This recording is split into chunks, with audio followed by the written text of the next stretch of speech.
everybody. Uncle Grizzly here, coming at you with another episode of Uncle Grizzly's Country Corner.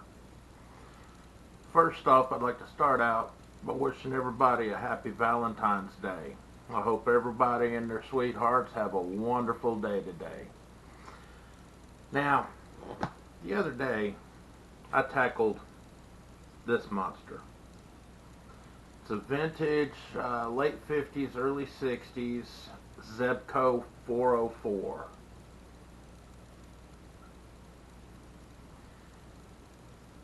Unfortunately, technical issues, I lost all the footage.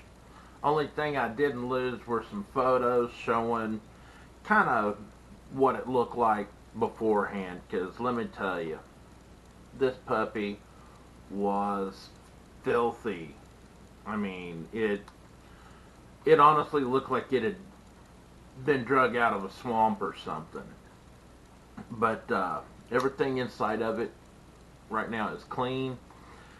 But what I'm going to do, I'm going to go ahead and do a tear down and reassembly.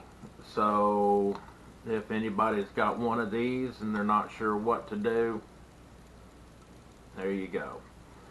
So give me just a second to get set up, and we'll drop down on the table and take a look at this vintage black and white Zebco 404. Okay folks, what you're going to need for this, just some simple basic tools. Small screwdriver, a larger screwdriver, a pair of slip joint pliers, and a pair of needle nose pliers. When cleaning, you'll need maybe a few Q-tips, or if you've got an old toothbrush laying around, those would work perfect for really getting in, cleaning the grit and grime that may collect inside the gears. And a little bit of Diet Pepsi flavored rubbing alcohol. Yeah, crazy container for it, but have some rubbing alcohol, an extra soda cap to put some in so you can dip your Q-tips in it, and so on. And then some real grease or real oil, really just about any kind of lightweight oil, 3-in-1. I've even used this, some old military light weapon oil. You know, you just need a light oil, something to lubricate the moving parts. So, move this stuff over here to the side, and let's see about getting into this bad boy. First thing I'm going to do is keep my tools from running away. But I'm going to take my pliers, I'm going to take this acorn nut off of the handle, lay it to the side. Reel handle just slides right off. And then unscrew the nose, lay it off to the side. Now here, if you want, you can pull the front end off of it. Easiest way to do it with this one, take your big screwdriver, stick it in that nut, and just give it a gentle twist, and it'll come right off. Now this nut, you can either use a pair of pliers, a small socket, or it's got that groove cut in it. You can use a screwdriver for it. Once you get that off, your take-up slides right off. Now for your line spool, take your big screwdriver once again, and you got a big C-clip in here. You just slide it until it snaps off, and there you go. And then your reel spool, or your line spool, will just slide right out. Now you can grasp the center post and kind of rock it out of the way. That way your anti-reverse, your handle axle, and your drag gear all clear their holes in the rear housing. There's your rear housing with your cast button and everything. And then here's where all the magic happens.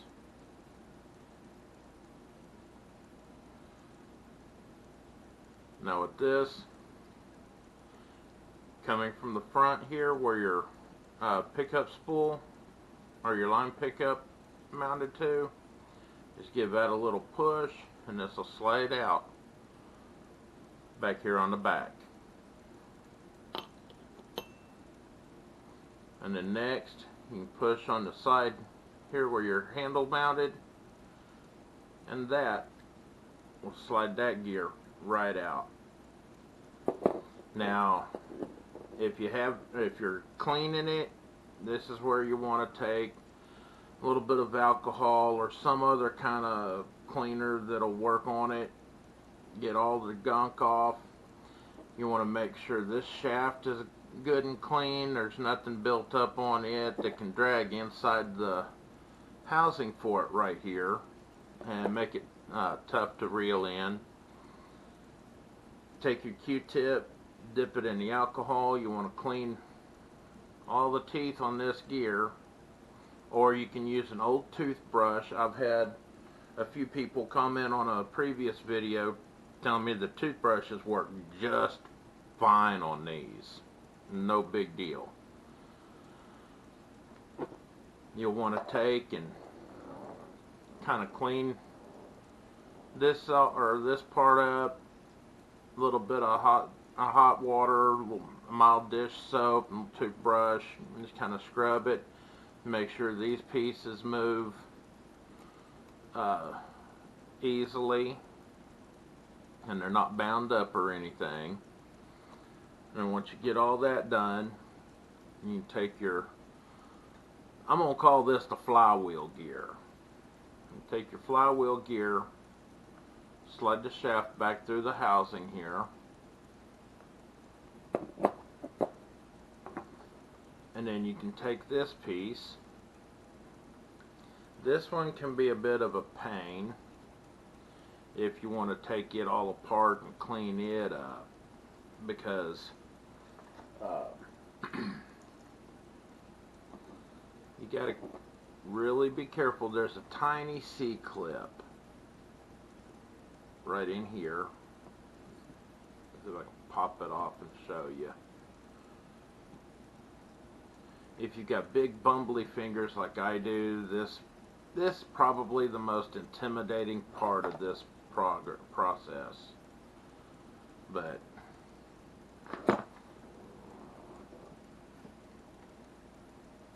there's that tiny C-clip, little old bitty thing. We'll lay it off to the side there.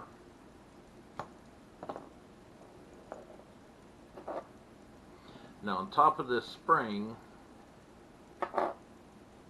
there's a little plastic washer. You don't want to lose that. But once you get the little C-clip and the little washer off, you can pull that spring off. Then this is your this is part of your anti-reverse, just a little angled piece of metal. That comes off, and then you can slide your gear off.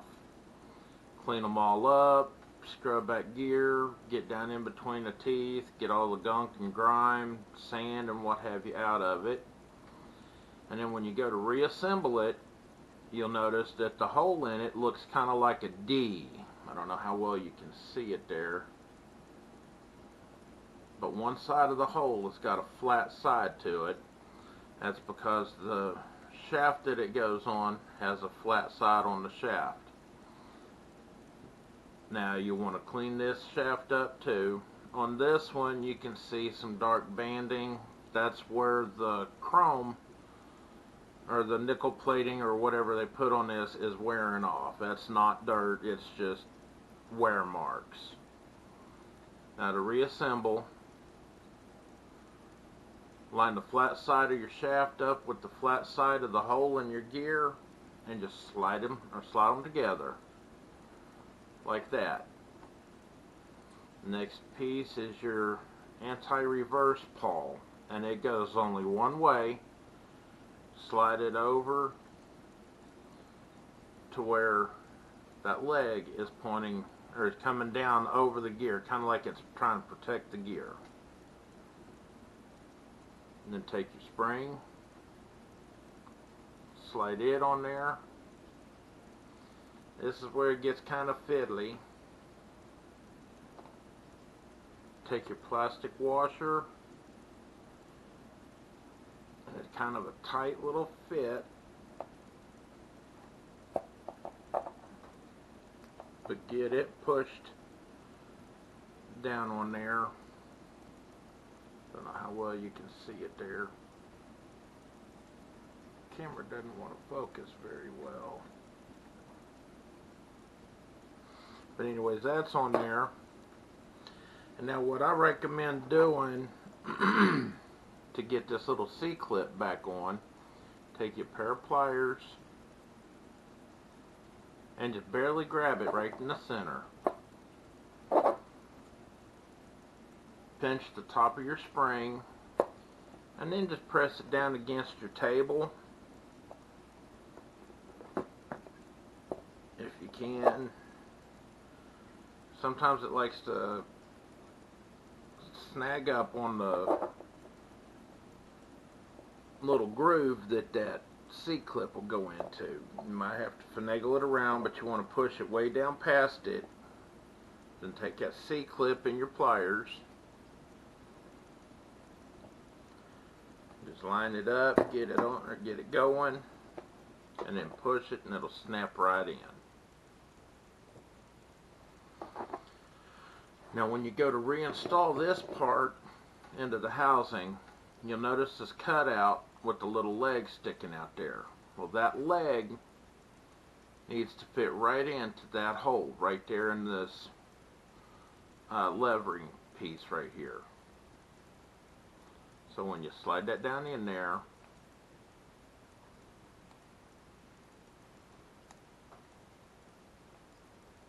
turn that around to where that little leg, as you can see, it just slid right down in that. See there? If you don't get that, then the anti-reverse mechanism will not work on this. So now what we can do, we can go ahead and put your line spool back in. Edge with the serrations goes into the reel. Push it in, and you'll notice right here on this drag pawl, it doesn't go back behind it like it should. So you gotta either grab it with a pair of pliers, or you can just use your thumb, push up just a little bit, and it'll slide right in. Next is the large C-clip on the front. A pair of slip joint pliers works great for this. Just grab the clip and grab the edge or back side of the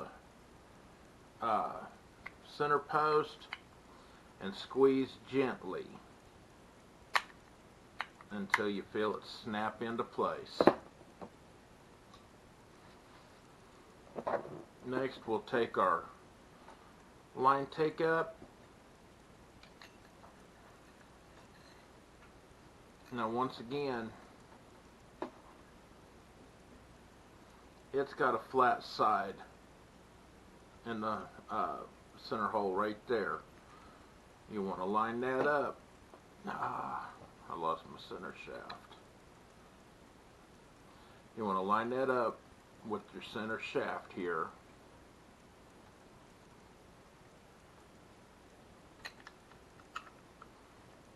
And and it'll slide right on. Take your nut,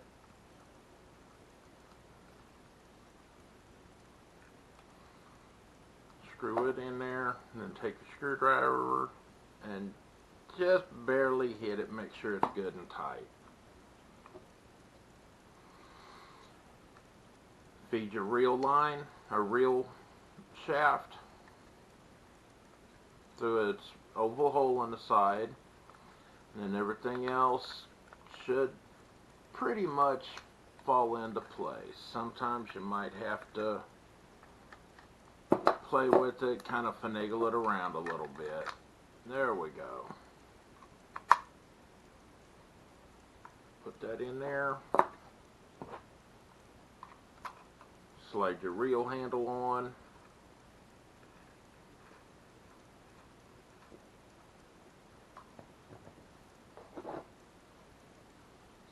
Put your acorn nut on.